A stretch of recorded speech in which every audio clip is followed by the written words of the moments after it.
Coach Cahoon, after yet another tough-to-swallow 4-3 loss to Toot.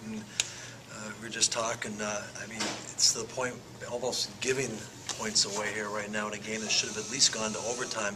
What happened at the end? It's like all the players stopped playing with 5 seconds to go. Well, we had, first of all, the players should have never been able to enter the zone. It was one guy carrying a puck with 3 guys back, so we're in good posture. And we just didn't play him tight enough, gap up. And so he gains the zone. Then we have 2 opportunities to clear the zone with the puck. We don't make clears. The defenseman gets the puck in deep behind the net, and that player picks the puck up. I think it was Veleka who scored the goal. He carries the puck around the back of the net, or from the back of the net, over the goal line.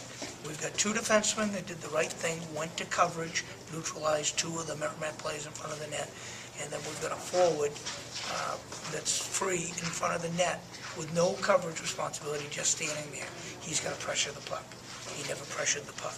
And then Steve, this is not unlike John Quick when he was here. John Quick had a problem with the wraparound play where the guy drifted away from the net. That play there demands that the goalie stays up and stays square and big. He's got no shooting angle, and you just want to square up to the puck. Stayed center and square in the puck. And Steve chose to hug the pole and drop down almost on a tight wraparound type of play. And then he threw it up over his shoulder. So it's a real tough one to swallow. You know, and again, I bring up always a couple of positives in these things. I know it does no good. It doesn't bring the points back at all. But it's just ironic because just a minute before that, you had Connor Allen, who was kind of wiped out of the play, and Michael Marcoux comes to his rescue, does a snow angel. Minutemen are able to come back the other way, sign a preventive icing. You see such hustle and such movement in one moment with these guys, and then in the next second, they just stop.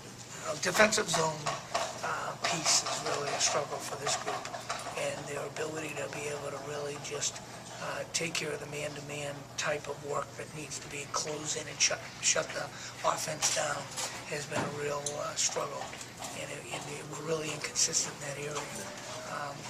I thought the intensity was pretty good tonight, and I thought we made some adjustments in the middle of the rink that limited Merrimack some of the real strong types of plays. Made the game a little ugly, but had numerical advantage for most of the night in the middle of the rink, which we needed to do.